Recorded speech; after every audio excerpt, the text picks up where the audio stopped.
Hi, I'm Stephen Vantassel. You're listening to Living the Wildlife, discussing all things related to vertebrate pest control as part of the Pest Geek podcast family. This is the disclaimer for Wildlife Control Consultant and Pest Geek podcast for the Living the Wildlife podcast. Always follow national, state, provincial, and local laws when using pesticides and or other control methods to manage pests. Wildlife Control Consultant, LLC, Pest Geek Podcast, Living the Wildlife Podcast, Stephen M. Vantassel, or their or his affiliates are not responsible for followers' use of the information provided here. Hi everyone, Stephen Vantassel here, Wildlife Control Consultant, bringing you another episode of Living the Wildlife as part of the Pest Geek podcast family. Hey, glad to have you on board. I hope you've had a great week. I'm recording a second podcast this week, so I'm trying to put a little bit out into the kitty because I have some travel coming up. I'm still sort of recovering from the 10 days that I was away. Boy, it really does interrupt your life, to be sure. So I am trying to dig out of that, and I'm starting to breathe, but I also have to prepare for some upcoming trainings that I have to give this fall, and then of course early next year. So the pressure's on, as you say. So I'm sure many of you, of course, are out busy with the summertime, although sometimes things kind of slow down just a little bit in the dog days of summer. So hopefully, if that's the case for you, I hope you are able to enjoy a little bit of time with your family before things begin to cool off here in the fall. So if you're wondering what Living the Wildlife is all about, well, it's basically pretty simple. Living the Wildlife is where we focus on research-based information to help professionals and newbies alike to responsibly resolve conflicts with vertebrate pests. So anything related to wildlife control, vertebrate pest control, we deal with that here in Living the Wildlife. Perhaps you have a topic that you'd like to have discussed. You can certainly send that along to me at wildlifecontrolconsultant@gmail.com. That's wildlifecontrolconsultant@gmail.com. Would love to hear from you. If thoughts, criticisms, we do hope you would take a few moments and subscribe to the channel. We've got years of material already out there, both on YouTube and on Rumble. If you want to find me on Rumble, just look under Wildlife Control Consultant. I tried looking it up under Living the Wildlife, and their algorithm, it didn't show up, even though I put it in the description on all of my podcasts. So Rumble's got a little bit of work to do, but they're still new to the ball game. So anyways, we're glad to have you on board, and we do hope you would subscribe to the channel. If you have suggestions for new shows, definitely reach out. Otherwise, as I say, I'm going to talk about things that interest me. Well, this week, I wanted to talk about resources that are going to be available. One of the things that absolutely drives me bonkers is when I'm looking on Facebook, or I'm looking on various sites, and people will say, I need to know about this. And I'm like, really? You don't know where to find quality information? So let me kind of clear it up for you all here. You need to be sure that you have resources available to you so that you can do some of this work in your own without having to. Everyone thinks that Facebook is going to solve all their problems. It can be a very powerful tool, to be sure, but you also have to ask the question: is how vetted is that information, right? So, because one of the things that I learned too late in my work online was that sometimes, not always, sometimes the people that spend an inordinate amount of time on Facebook and the internet and communicating, the reason they can do that is because they're not busy. So you want to kind of keep that in the back. Doesn't mean they're not good, not suggesting that, although it could. But sometimes they're like spending a lot of time online because they're just not that busy. So you're going to need to make sure you dig your own well and find resources. So I wanted to kind of point out a location where you can find information. It doesn't cost you directly anything. I don't call it free. It's just been paid for by someone else, or if you're in the state of Montana, it's been paid for by people in Montana. So because this is a government website, and so it really irritates me. Again, I'm really talking about my irritations today, but it does irritate me when people think that the government does stuff for free. Let me just kind of lay it out for you. Anyone who tells you that the government's doing something for free is lying to you. Okay? And if you don't know that, that is a problem. Okay? So there is a huge problem in our country. We think that when the government does something, it's somehow magical or it's free. Let me assure you, it's not free. Okay, and I'll be enough of my political announcement here. But this is a particular website here. If you go to the Montana Department of Agriculture website, and maybe I can blow this up a little bit more for you so you can view it. No, actually I can't. So let me go back down. So if you go to the agr.mt.gov/V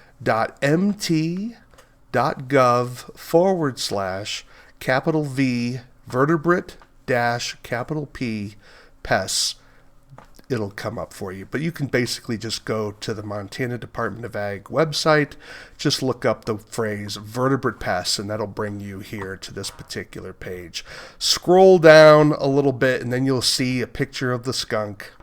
Click this. This is a listing of the Montana Vertebrate Pest Bulletins. Now, these have been kept up to date fairly well. Now, obviously, it's going to be Montana focused, so it's really for those of you who are living in the West, for example, are going to find this a lot more valuable than those of you in the East. However, before you tune out, there's still a lot of information in here that's going to be helpful, because we have species in Montana that are that go beyond just Montana, right? So things like prairie dogs, and talks about skunks, and talks about bats.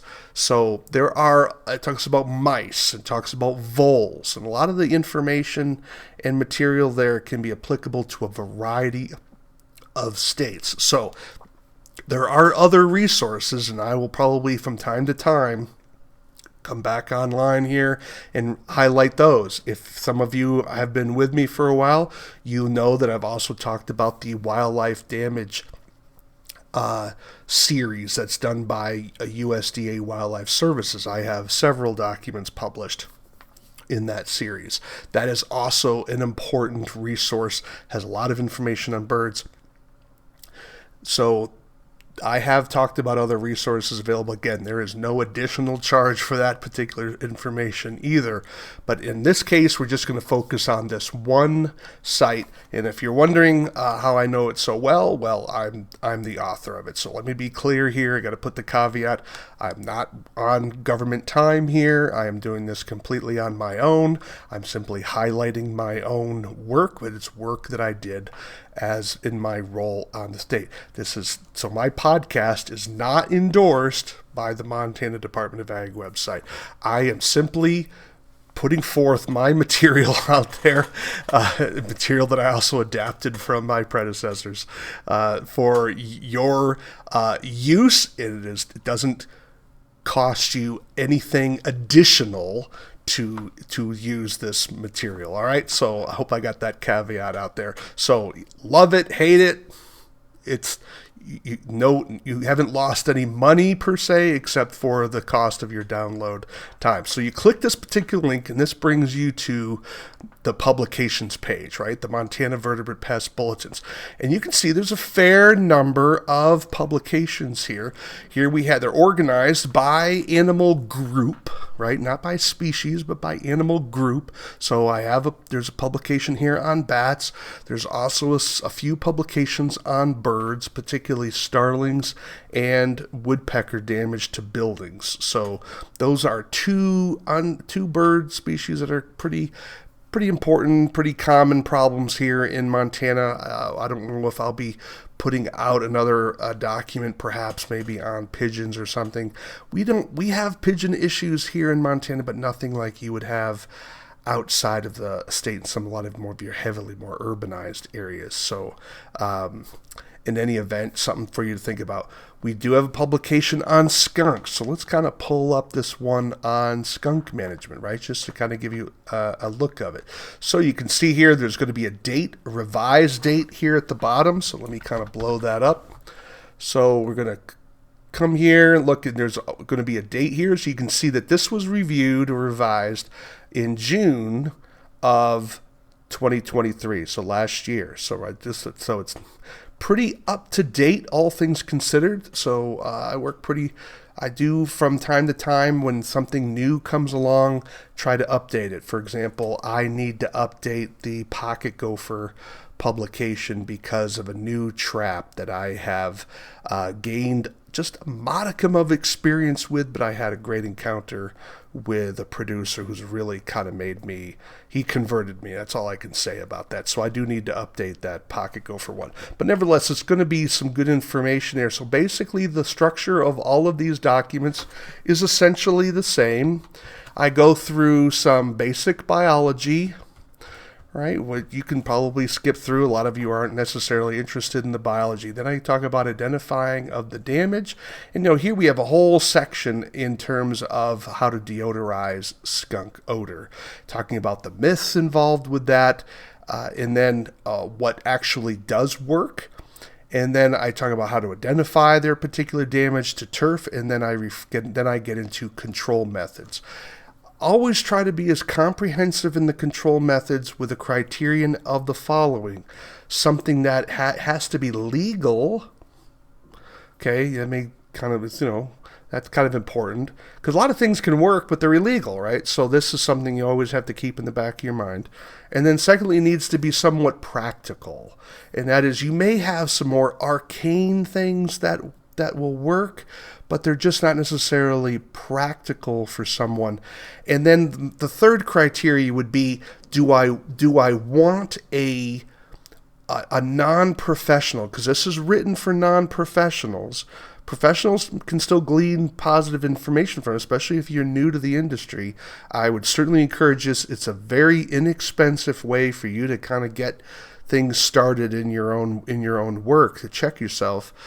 But it is, if something is, I think, a little bit too potentially dangerous for a newcomer, then I often won't necessarily mention that, or I will maybe mention in passing and tell them that they need to maybe get professional help, right?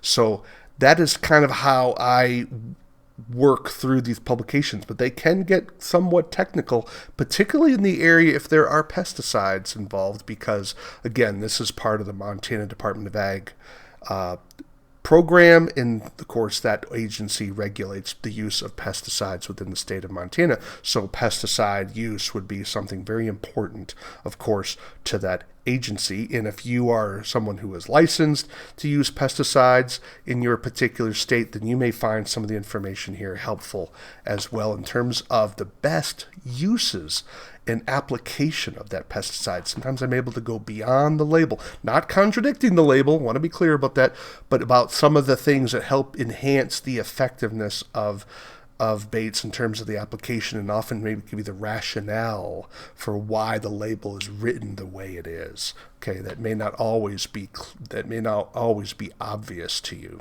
So here we talk about some exclusion methods, about how to do a test for whether skunks are still living there, and then talk about various cage and box traps that can be used and how to use them in a humane manner. Those of you that have followed my podcast know that I don't believe that cage and box traps are automatically humane, and so I've certainly written that here in this particular publication. And then talk about some ways to set things up, and then I talk about how to dispose of the animal, both by translocation and lethal control. Again, your state may have different requirements on that. For example, in some states, it is illegal to release a rabies vector species, of which skunks would typically be categorized as. So always make sure you read this document and filter it on the legal side through your particular state laws. But in terms of the nuts and bolts of how to do something, these publications can be useful for you. But, all right, so enough about that. And then let's get into some of the other bulletins. So those of you dealing with prairie dogs, for example, we have a lot of rodents here in Montana. So let's go to prairie dog management. And here's the publication on prairie dog management. And again, you will see at the bottom, there's a date of when it was published or when it was revised, because these will be constantly being revised as new information comes in. So the way to keep track is to just look and say, okay, what's the date? So you may see another one. And sometimes it's just a sentence. It could just be a sentence that changed, right? Because especially now with the EPA telling us that they're making new changes with rodenticides, I would anticipate in a year or so, there may be all of these publications may have to go through some level of change, particularly the ones dealing obviously with rodenticides. So talking about the biology again, their legal status, and then they get down into types of control methods, right? You know, the habitat modification, raptor perches, shooting, trapping. Yeah, even people do trap prairie dogs, fumigants, and then the different types of fumigants that are used, identification of active burrows, and then of course there's a lot of information here on the use of the various pesticides, because it's hard to trap a lot of prairie dogs because the acreage is just too big. And so pesticides are really the way to handle it. So there's a lot of detail here in terms of using pesticides in the most effective and, of course, legally, but also using them in the best effective way. So a lot of explanation given there. So in this one, that publication's fairly long. It's 10 pages, so it's got a lot of material there. Well, let's hit another one. I also have some technical information for those of you that that like to use aluminum phosphide. Of course, those of you that have pesticide licenses, if you've been keeping up a little bit with what's the changes with the EPA, you'll know that the EPA is splitting out fumigation. So now fumigation will be its own category in many states. I think Minnesota will have fumigation as part of one of their categories, but for most states, is my understanding right now, and again, I'm recording here in July of 2024, that most states are going to have a separate category for the fumigation of vertebrate pests. So that is going to be a major change, because right now, like we have in Montana, for example, we have the agricultural vertebrate category, and fumigation is underneath that. But that's going to change in about a year or so. I don't have the exact dates. It's going to be, I think, and then people are going to have to get a separate category if they want to use fumigation. But nevertheless, if you're looking to use fumigation, particularly things like aluminum phosphide, you're going to need to get a fumigation management plan. And so what you'll notice, let me just pull up the PDF of it here. So the fumigation management plan is a requirement of aluminum phosphide. Now, those of you that are not familiar with aluminum phosphide is a sort of a gray pellet or tablet, depending which size you get. And they've been often used to fumigate grain bins to control insects inside grain bins. That's its primary agricultural use. But it's also can be used in control of insects in terms of structures. There's even some structural fumigation with it. But it also has a field rodenticide use where you are fumigating burrows, the rodents of burrowing animals, things like prairie dogs, ground squirrels, pocket gophers.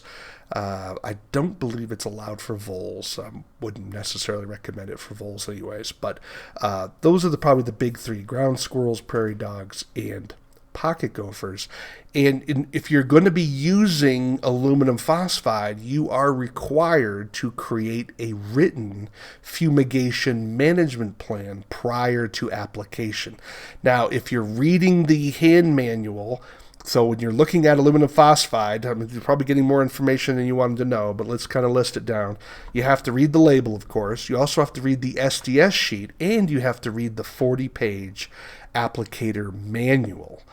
And so, yeah, it's a lot of reading before you even kill anything, right? So you're looking at about an hour and a half. Yeah, I timed myself just to read all three of those documents. Then you have to create your fumigation management plan. Well, if you read the application handbook, it'll tell you to create a fumigation management plan. The problem is it's not readily easy to create this, right? So what I did was how do we make this simpler for applicators, because it's a pain. All right, let me be blunt with you. It's a pain. So what I wanted to do is I said, how can I make this process? I can't get rid of the process, right? Because it's on the label. I'm not king for a day. Don't shoot the messenger here, right? It's not my fault. But I'm saying, because the label requires this, how do I make this process easier for people who need to use it? And what I did was I created this particular document that walks you through the process. Now, it's designed for ground squirrels and also pocket gophers. There is another additional step that has to be done for prairie dogs that's not on here. But nevertheless, it gives you, 95, 97% of the way for prairie dogs. And it walks you through it. I had it reviewed by manufacturers. I also had it reviewed by other people who know a lot more about fumigation than I do. And basically this is the publication. And so you basically just answer the questions. You fill it out. It's kind of a template for that. Here's where you can put in you have to map out your area, right? Or you can do a cut and paste. So I have this in a PDF form. Okay, and there's even, appendices for when you have to do some testing of the atmosphere to see what levels of phosphine gas are out there and that sort of thing. So this helps walk you through that to make it less painful, right? I can't eliminate it, but it's less painful.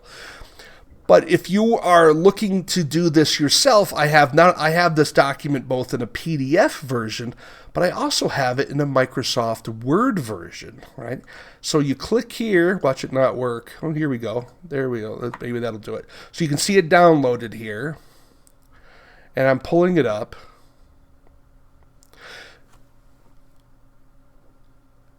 If you do a fair amount of fumigation work, right, you could actually have, for your business, or you're just doing this for yourself, maybe you have a particular field that you want to always treat or whatever, you can have this all done in Microsoft Word and basically just save a new copy for each new year you're going to be creating one, right?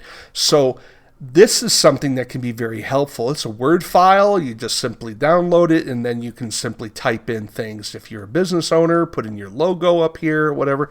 There's no copyright to it, right? What I'm saying is you can make this your own. You can't say it's that you created it, because you didn't, right? But you can make it your own and use it without having to pay us anything. But it's a tool. If you have comments, if you think that something needs to be improved with it, reach out to me, right? You can reach out. Don't reach out to me with Wildlife Control Consultant, because I'll tell you to reach out to me here, okay? Reach out to me there. But again, I'm not speaking here on behalf of the Montana Department of Ag. Let me make sure I get that out. I'm just making you aware of this document so that you can be compliant with the label if you're going to be using aluminum phosphide to control vertebrate pests. But so I had this document both in a PDF and in Microsoft Word. Download them both. Download one. Doesn't matter. It's there for you should you choose to use it. There is one more publication. You can see more here. I have Richardson ground squirrels, information on Colombian ground squirrels, pocket gopher control, controlling mice in and around structures. There's some great information in there. Also have some information on how to use bait stations in an agricultural setting and in a residential setting. That may be useful for those of you involved in using rodenticides in those two particular areas. I have one publication for both of those locations. Even talk about organic vertebrate control. Yeah, it seems like a contradiction in terms, right? But we even looked at the rules governing the control of vertebrate pests in organic farming. And so this can be a guide that can be helpful. Of course, things may be different from state to state, but at least it gets you started into exploring this if you wanted to work with someone. If they said, hey, I got an organic farm, I need some vertebrate control. Can you help me? And you're like, I don't know what you're talking about. That can be a document that could be useful for you in terms of what options that you may find available. But this particular publication here, and I'll close with this one. This one talks about the registered field pesticides for vertebrates in Montana. You say, well, I'm in a different state. Totally understand that. But what this particular publication does is that it lists, let me kind of zoom in a little bit here. What it does is it delves into the various types of pesticides that are labeled for the various vertebrate animals. And I start with pack rats. And what I do here is I list them by their name and I categorize them. Is it an anticoagulant? Is it a non-anticoagulant? Is it a general use product? Is it a restricted use product? And then tell you, is it a first generation or is it a second generation? And this is something that, again, gets revised periodically. Here you can see it at the top. Straight away, it'll tell you May 2024. And I have to update it again because there was a new product that came onto the market that I need to add in. But I also try to give some information about the sites that you can apply these products on. It's not comprehensive, it's not complete, because it can be overwhelming for people to say, well, what product is going to work for voles? What product is going to work for prairie dogs?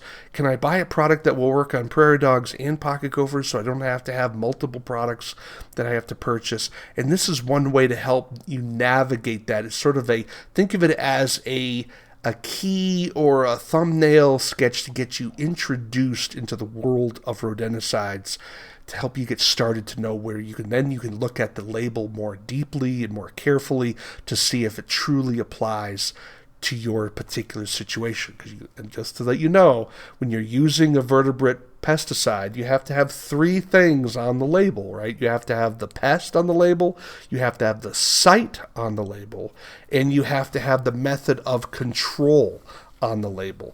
If it's missing any of those 3 things, you can't use it. For example, if you want to do broadcast baiting for prairie dogs, there are no products that you can do that with.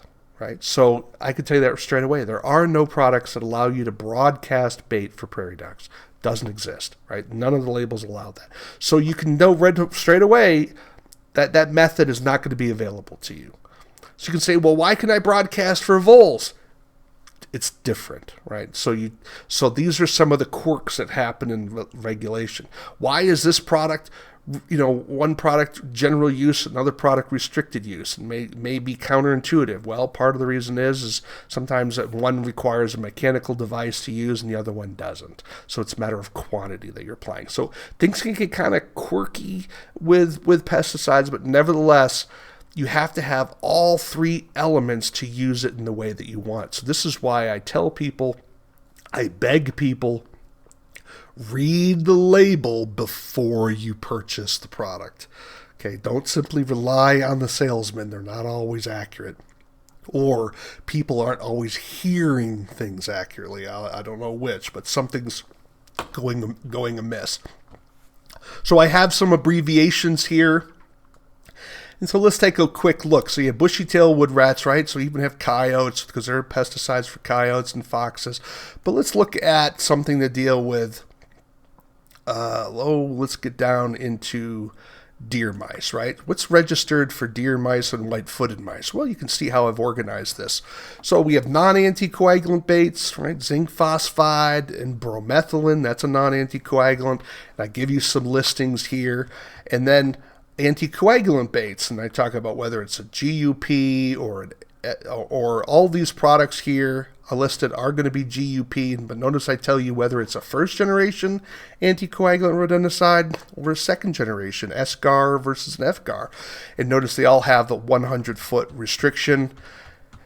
And this one's going to be in development, of course, as I've listed there, because that area is still growing. Areas of pocket gophers, right? Again, I start off with the ones that are general use anticoagulant, And then I get down into the restricted use, RUP. These are first generation anticoagulants, and these are restricted: kaput, ramipril, Rosol. And they're restricted use because they're part of you have to use them in a mechanical burrow builder. Okay. And I talk about those that are going to be hand products, right? So here we have strychnine available for this. So basically you have zinc phosphide, strychnine, and then your anticoagulants. Those are your three main options. And then there's also fumigants that are available as well. There's your zinc phosphide products. And then I have the burrow fumigants. And here I just direct you. So it can be very helpful if you're looking for a quick guide to say, hey, what could be available? And then you can do a deeper dive, because otherwise it's overwhelming for people to get started, because a lot of times the names sound familiar, and labels matter, and they think, well, it looks like a lot of repetitive information, and it is.